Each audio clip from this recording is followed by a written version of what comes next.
Yo, how's everyone doing? Welcome back for some more Forza Horizon 3. Today I'm sharing with you the 2015 Jaguar XE-S, and this is one of the 7 cars that came directly with the Duracell Car Pack, and I really just keep on wanting to say Duracell Battery Pack, but I just want to talk with you about the car, show you the car in the Forzavista, and also how I customized mine, and then share with you some stock free roam gameplay so you can hear the car, see what the car can do out on the streets. And after we got that Jaguar XJ220 Horizon Edition, I really started thinking about Jaguars because I haven't really had any Jaguars in this game. I haven't really owned any, driven any, so after I drove that one and saw how much I liked that thing, I just really wanted to get some more Jaguars and test them out. I've also driven the other Horizon Edition F-Type, but that one I really didn't like all too much. But right when I saw this car in the DLC, I really wanted to give it a try, and this thing turns out to be a very beautiful car inside and out. I really like this thing, and it kind of looks similar to one of the Jaguars that's already in the game,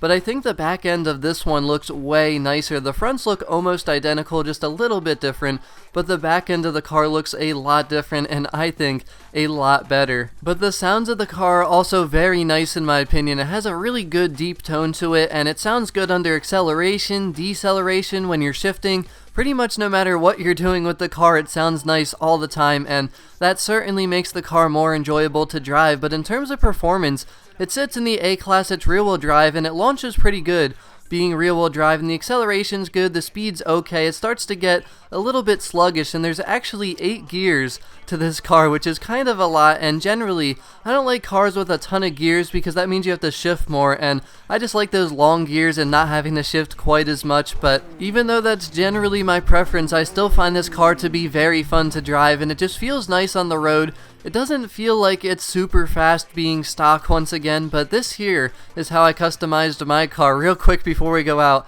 and share with you some free roam gameplay, I just wanted to share with you this stock color. I think this gray looks really good, and it kind of reminds me of the color that I chose for my Ferrari, but it's certainly a little bit different, has more of a brown tint to it, but I thought it looked really good with this Jaguar. But a big surprise to me was that the handling on this car really isn't that great. Generally, Jaguars have pretty good handling, but this thing, it just does not feel all that responsive, and the worst part about the car is probably the braking. When I go to brake, the car just does not want to stop, it just keeps sliding, and it's very surprising because generally I don't think of a Jaguar as a car that doesn't have good braking, but this thing really does struggle to brake, and you really have to brake early if you're coming up on a turn. But overall, I do like the car. I think it looks beautiful, it sounds really nice, and on top of that, the performance is pretty good. It's not amazing, but it's good enough, and it's certainly fun just to cruise in if nothing else. It might not be the best on the racetrack, especially something like a circuit race, but it's certainly a fun car to drive. It looks really good,